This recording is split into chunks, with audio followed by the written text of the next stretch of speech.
আসসালামু আলাইকুম everyone, welcome back to my channel. আমার আজকের রেসিপি কোনো রকম সাজ বা ডাইস ছাড়াই আকর্ষণীয় ডিজাইনের তুলতুলে নরম দুধ ফুল পিঠা। তুলতুলে নরম এই দুধ ফুল পিঠা মুখে দেওয়ার সাথে সাথেই মিলিয়ে যাবে, আর দেখতে তো মাশাআল্লাহ। শীতে এই পিঠাটা একবার হলেও ট্রাই করে দেখতে পারেন, আশা করছি আপনাদের ভালো লাগবে। আর এই পিঠা বানাতে একদমই কম উপকরণ লাগে আর বানানো একদমই সহজ। তাহলে চলুন আর কথা না বাড়িয়ে ভিডিওতে একটা লাইক দিয়ে চ্যানেলটাকে সাবস্ক্রাইব করে শুরু করি আজকের নতুন রেসিপি। চুলায় একটা প্যান বসিয়ে তার মধ্যে দিয়ে দিচ্ছি 2.5 কাপ পানি। আর এই পিঠাটা তৈরি করার জন্য প্রথমে কিন্তু একটা খামির তৈরি করতে হবে। এই পানির মধ্যে দিয়ে দিচ্ছি স্বাদ মতো লবণ, দিয়ে এটাকে ঢাকনা দিয়ে ঢেকে বলক আসার আগ পর্যন্ত অপেক্ষা করব। যখন এরকম পানিটা ফুটে উঠবে, বলক চলে আসবে, তখন এর মধ্যে দিয়ে দিচ্ছি 1.5 কাপ আটা। আমি এখানে 1.5 কাপ প্যাকেটের আটা দিছি। আর প্রথমে আমি 1.5 কাপ দিছি, পরে অল্প একটু লাগে 2 টেবিল চামচের মতো। আমি প্রথমে খুব ভালোভাবে এটাকে মাখিয়ে নিচ্ছি, যেহেতু এই ডোটা একটু নরম টাইপের হবে, একদম শক্ত রুটি পরোটা ডোয়ের মতো হবে না।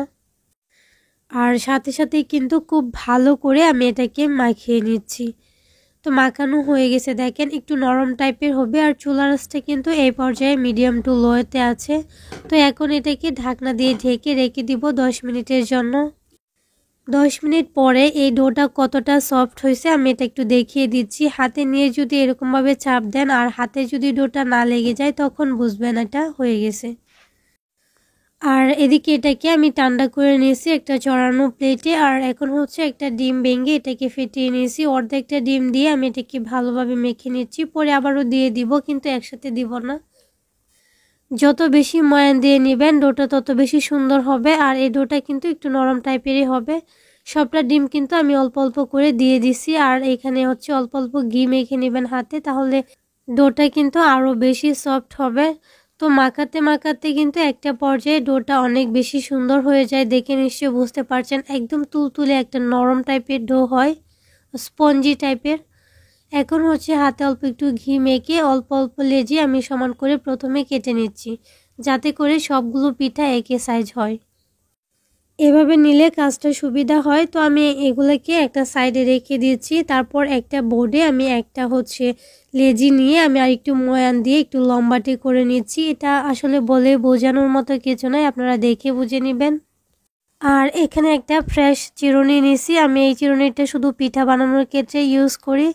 তো এখানে দেখেন মাঝখানে হচ্ছে লেজিটা দিয়ে আমি এভাবে হাত দিয়ে চাপ দিয়ে একটু চওড়া করে নিচ্ছি।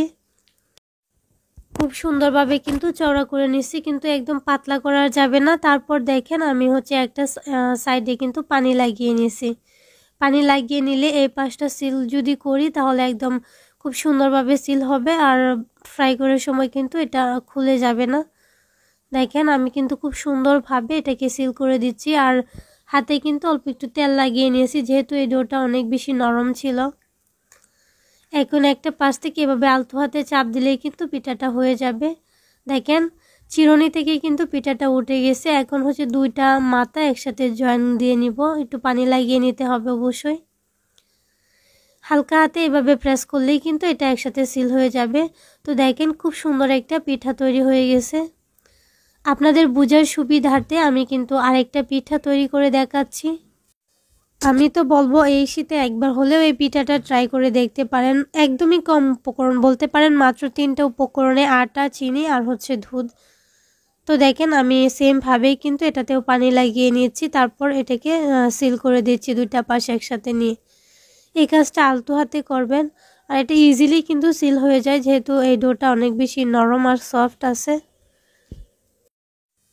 দুইটা পাশ সিল হয়ে গেলে কিন্তু আমি আবারও এটাকে আলতো হাতে চিরুনি থেকে উঠিয়ে নেব। আপনারা দেখেন একটা পাশ ধরে এভাবে যদি হালকা হাতে প্রেস করি, এটা উঠে যায়। যেহেতু চিরুনির মধ্যে তেল দেওয়া আছে, খুব ইজিলি এটা সরে যায়। এখন হচ্ছে দুইটা পাশ একসাথে আবারও জয়েন করে নেব। আর ডিজাইনটা কিন্তু খুব সুন্দরভাবে হয়ে গেছে। আর সবগুলো পিঠা কিন্তু একদম রেডি। আর এই পিঠার সাইজটা কিন্তু একদম ঠিকঠাক আছে। দুধে ভিজানোর পর এগুলো অনেক বেশি বড় হয়ে যায়, এর থেকে বড় করা দরকার নাই। চুলায় একটা কড়াইয়ে পর্যাপ্ত তেলটা প্রথমে ভালোভাবে গরম করে নিয়েছি। আর তার মধ্যে দিয়ে দিচ্ছি হচ্ছে পিঠাগুলো। তেলটাকে কিন্তু প্রথমে ভালোভাবে গরম করে চুলা থেকে মাঝারি করে রেখেছি আর উল্টে পাল্টে এগুলাকে সুন্দর একটা গোল্ডেন ব্রাউন কালার করে ভেজে নিব। আপনারা কিন্তু নিজেদের পছন্দ মতো এগুলা কালারটা করে ভেজে নিতে পারেন। আমি গোল্ডেন ব্রাউন কালার করে ভেজে নিয়েছি। তারপর দুধে ভিজানো হলে খুব সুন্দর একটা কালার আসে। সেই সাথে আপনাদেরকে একটা রিকোয়েস্ট করছি, যারা আমার চ্যানেলে আজকে নতুন আছেন, যদি আমার রেসিপি আপনাদের কাছে একটু ভালো লেগে থাকে প্লিজ চ্যানেলটাকে সাবস্ক্রাইব করে পাশে থাকা বেল আইকনটা অন করে দিবেন। আর হ্যাঁ, যারা অলরেডি এই কাজটা করেছেন তাদেরকে অসংখ্য ধন্যবাদ। আর যারা আমার আজকের রেসিপিটা ফেসবুক পেজ থেকে দেখছেন প্লিজ পেজটাকে ফলো করে দিতে ভুলবেন না। আর পিঠাগুলো দেখেন কত সুন্দর একটা কালার আসছে। আপনারা চাইলে এইভাবেও পিঠাগুলো খেয়ে নিতে পারেন, অনেক বেশি ক্রিস্পি হয়। তো দ্বিতীয় ব্যাচেও কিন্তু সেম ভাবে পিঠাগুলো আমি ভেজে নিয়েছি। আর এদিকে চুলায় একটা পাতিলে আমি কিছুটা দুধ জাল করে নিয়েছি। এখানে আমি 3 কাপ দুধ দিছি, স্বাদ মতো লবণ, ফ্লেভারের জন্য এলাচ আর তেজপাতা দিছি। আর মিষ্টির জন্য দিয়ে দিচ্ছি চিনি 1 কাপ। মিষ্টিটা নিজেদের পছন্দ মতো দেওয়াই ভালো, লবণটা অবশ্যই দেওয়ার চেষ্টা করবেন মিষ্টির ব্যালেন্সটা ঠিকঠাক থাকে। এলাচির পরিবর্তে এলাচ গুঁড়োও দিতে পারেন। এই দুধটাকে কিন্তু জাল করে ঘন করা দরকার নাই, জাস্ট 2টা বলক আসবে তাহলে কিন্তু হয়ে যাবে। তো দেখেন দুধটা কিন্তু জাল হয়ে গেছে, এখন এটাকে নামিয়ে নেব। এখন দুধটাকে নামিয়ে নিচ্ছি। আর এদিকে দেখেন একটা পাত্র নিয়েছি, তার মধ্যে পিঠাগুলো দিয়ে দিচ্ছি। একসাথে কিন্তু এতগুলো পিঠা দেওয়া যাবে না, কারণ এই পিঠাগুলো এখন ছোটো, বাট এই পিঠাগুলো যখন দুধে ভিজিয়ে 2-3 ঘন্টা রাখা হবে পিঠাগুলোর সাইজ একদম অনেক বড় হয়ে যাবে। যার জন্য আমি এখানে কিছুটা পিঠা সরিয়ে মাত্র এখানে 6টা পিঠা দেখেন একটু জায়গা রেখে দিয়ে এখানে দুধটা দিয়ে দিচ্ছি। পিঠাগুলো হালকা কুসুম গরম আছে আর দুধটা কিন্তু একদম গরম থাকা অবস্থায় দিয়ে দিচ্ছি। আর এই দুধ দিয়ে কিন্তু পিঠাগুলো জাল করার কোনো দরকার নাই। এখন একটু দুধ আমি উপর থেকে এভাবে ছড়িয়ে দিচ্ছি। এটাকে ঢাকনা দিয়ে ঢেকে আমি 1 থেকে 2 ঘন্টার জন্য রেখে দিচ্ছি। একটু সময় বেশি রাখলে ভালো, পিঠাগুলোর ভিতরে ভালোভাবে রসটা টানতে পারে।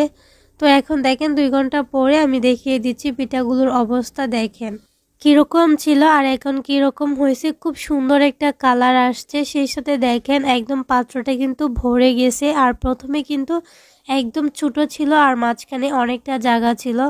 আর এখানে অল্প একটু দুধের মধ্যে আমি একটু গুঁড়া দুধ মিশিয়ে নিয়েছি, যাতে করে একটু দুধটা ঘন হয়, খেতে অনেক বেশি টেস্টি হয়। তবে প্রথমে কিন্তু এই কাজটা করা যাবে না।